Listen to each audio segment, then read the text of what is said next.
بسم الله الرحمن الرحيم.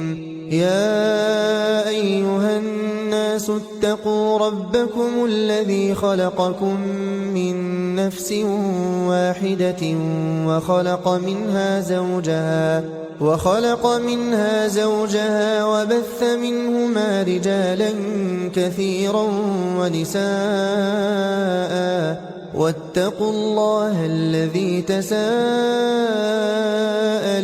به والأرحام إن الله كان عليكم رقيبا. وآتوا اليتامى أموالهم ولا تتبدلوا الخبيث بالطيب ولا تأكلوا أموالهم إلى أموالكم إنه كان حوبا كبيرا. وإن خفتم ألا تقسطوا في اليتامى فانكحوا ما طاب لكم من النساء مثنى وثلاث ورباع، فإن خفتم ألا تعدلوا فواحدة أو ما ملكت أيمانكم ذلك أدنى ألا تعولوا. وآتوا النساء صدقاتهن نحلة فإن طبن لكم عن شيء منه نفسا فكلوه هنيئا مريئا. ولا تؤتوا السفهاء أموالكم التي جعل الله لكم قياما وارزقوهم فيها واكسوهم وقولوا لهم قولا معروفا. وابتلوا اليتامى حتى إذا بلغوا النكاح فإن آنستم منهم رشدا فادفعوا إليهم أموالهم ولا تأكلوها إسرافا وبدارا أن يكبروا.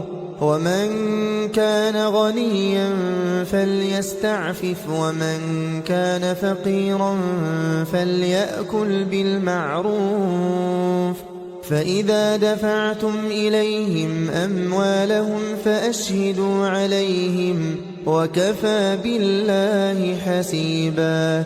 للرجال نصيب مما ترك الوالدان والأقربون وللنساء نصيب مما ترك الوالدان والأقربون مما قل منه أو كثر نصيبا مفروضا. وإذا حضر القسمة أولو القربى واليتامى والمساكين فارزقوهم منه وقولوا لهم قولا معروفا. وليخشى الذين لو تركوا من خلفهم ذرية ضعافا خافوا عليهم فليتقوا الله وليقولوا قولا سديدا. إن الذين يأكلون أموال اليتامى ظلما إنما يأكلون في بطونهم نارا وسيصلون سعيرا. يوصيكم الله في أولادكم للذكر مثل حظ الأنثيين فإن كن نساء فوق 2 فلهن ثلثا ما ترك وإن كانت واحدة فلها النصف ولأبويه لكل واحد منهما السدس مما ترك إن كان له ولد فإن لم يكن له ولد وورثه أبواه فلأمه الثلث فإن كان له إخوة فلأمه السدس من بعد وصية يوصي بها أو دين. آباؤكم وأبناؤكم لا تدرون أيهم أقرب لكم نفعا فريضة من الله إن الله كان عليما حكيما. ولكم نصف ما ترك أزواجكم إن لم يكن لهن ولد فإن كان لهن ولد فلكم الربع مما تركن من بعد وصية يوصين بها أو دين.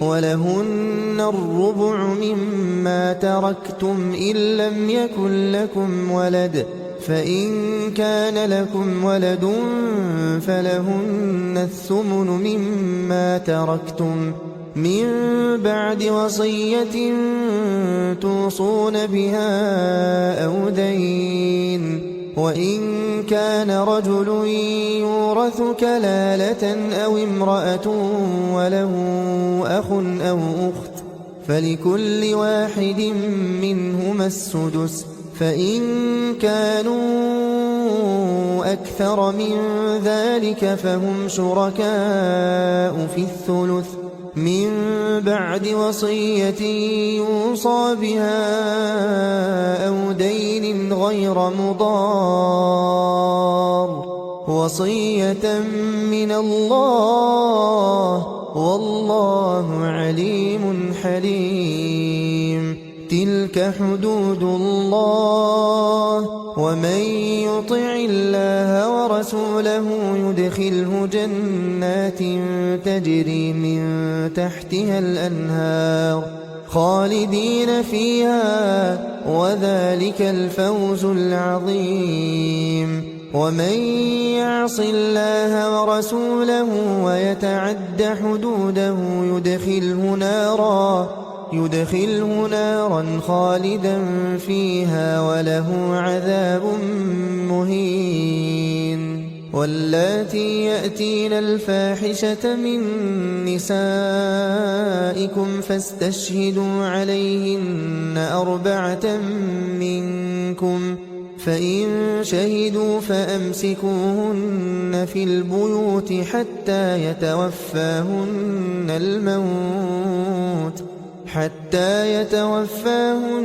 الموت أو يجعل الله لهن سبيلا. واللذان يأتيانها منكم فآذوهما فإن تابا وأصلحا فأعرضوا عنهما إن الله كان توابا رحيما. إنما التوبة على الله للذين يعملون السوء بجهالة ثم يتوبون من قريب فأولئك يتوب الله عليهم وكان الله عليما حكيما. وليست التوبة للذين يعملون السيئات حتى إذا حضر أحدهم الموت قال إني تبت الآن ولا الذين يموتون وهم كفار أولئك أعتدنا لهم عذابا أليما. يا أيها الذين آمنوا لا يحل لكم أن ترثوا النساء كرها ولا تعضلوهن لتذهبوا ببعض ما آتيتموهن إلا أن يأتين بفاحشة مبينة وعاشروهن بالمعروف فإن كرهتموهن فعسى أن تكرهوا شيئا ويجعل الله فيه خيرا كثيرا. وإن أردتم استبدال زوج مكان زوج وآتيتم إحداهن قنطارا فلا تأخذوا منه شيئا أتأخذونه بهتانا وإثما مبينا وكيف تأخذونه وقد أفضى بعضكم إلى بعض وأخذن منكم ميثاقا غليظا ولا تنكحوا ما نكح آباؤكم من النساء إلا ما قد سلف إنه كان فاحشة ومقتا وساء سبيلا حرمت عليكم أمهاتكم وبناتكم وأخواتكم وعماتكم وخالاتكم وبنات الأخ وبنات الأخت وأمهاتكم اللاتي أرضعنكم وأخواتكم من الرضاعة وأمهات نسائكم وربائبكم اللاتي في حجوركم من نسائكم اللاتي دخلتم بهن فإن لم تكونوا دخلتم بهن فلا جناح عليكم وحلائل أبنائكم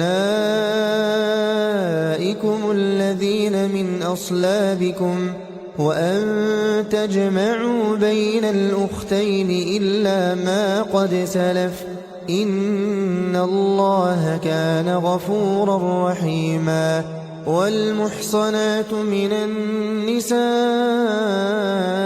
إلا ما ملكت أيمانكم كتاب الله عليكم وأحل لكم ما وراء ذلكم أن تبتغوا بأموالكم محصنين غير مسافحين فما استمتعتم به منهن فآتوهن أجورهن فريضة ولا جناح عليكم فيما تراضيتم به من بعد الفريضة إن الله كان عليما حكيما ومن لم يستطع منكم طولا أن ينكح المحصنات المؤمنات فمما ملكت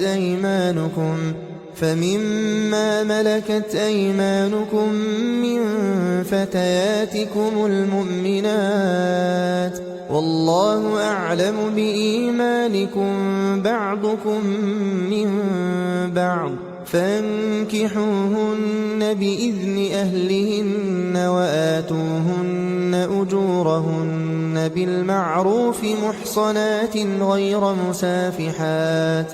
محصنات غير مسافحات ولا متخذات أخدان فإذا أحصن فإن أتين بفاحشة فعليهن نصف ما على المحصنات من العذاب ذلك لمن خشي العنة منكم وأن تصبروا خير لكم والله غفور رحيم يريد الله ليبين لكم ويهديكم سنن الذين من قبلكم ويتوب عليكم والله عليم حكيم والله يريد أن يتوب عليكم ويريد الذين يتبعون الشهوات أن تميلوا ميلا عظيما